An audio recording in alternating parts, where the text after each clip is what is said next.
Okay, so I'm going to be replacing the factory 6x9 door speakers in the front of my 2006 Chrysler Town Country with this Infinity reference 6.5-inch speaker. Got adapter plates and wire adapters to go with it.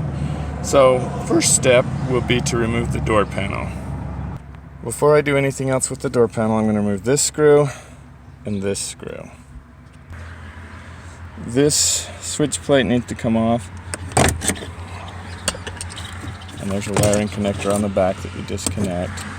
Push down on this piece and then pull it out at the same time. The door panel itself is held on by plastic connectors that need to be pried open, and feels like most of them are broken off already on this one, but yeah, like that.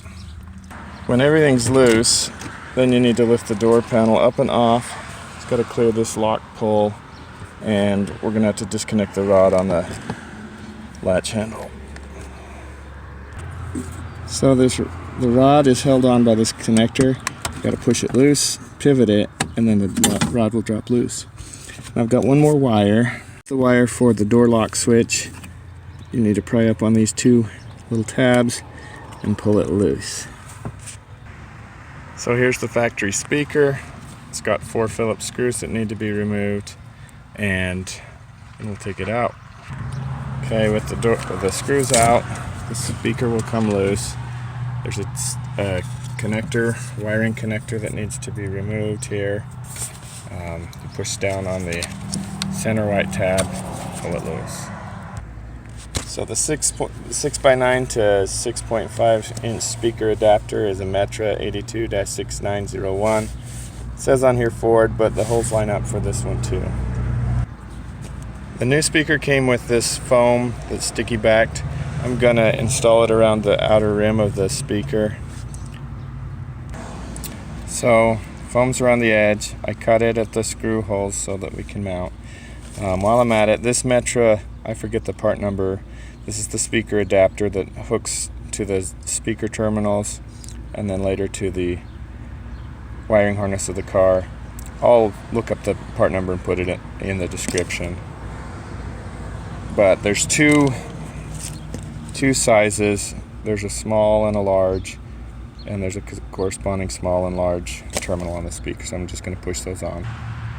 Alright, I didn't like where the screw holes on the adapter plate sat, so I just drilled my own new ones with I believe a 7/64 bit. That'll vary depending on the mounting hardware your speaker comes with.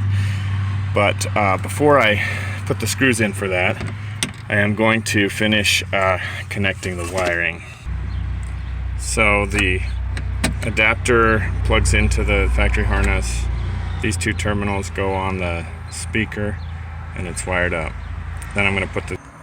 Okay, with the speaker now firmly mounted in place, I'm going to turn it on and check to make sure that it's running. One note, when you put these mounting screws in, make sure to use both hands and have good control of that screwdriver, because you don't want it to slip and punch through your surround or your speaker cone. So it's confirmed the speaker is working, so I'm going to turn off the key and then finish reassembling the door. So before you reassemble the door, you'll want to take a look at these connectors. These are the ones that snap this door into place. That's what a good one looks like. They go into a white hole like that. So check on both the door and the door panel to see if they're intact or if you're missing, and you may need to get some replacement parts. I can't find them at local part stores, and I have some other pieces that kind of do the job. They're not great. I've also been able to find them at junkyards pretty easily. The new part just slides in sideways like this.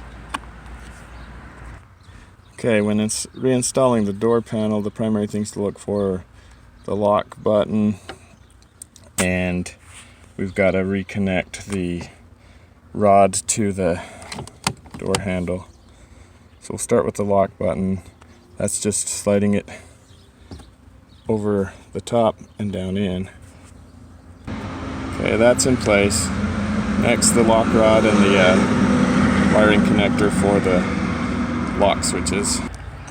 Alright, the rod has to come up through the bottom of this piece right here.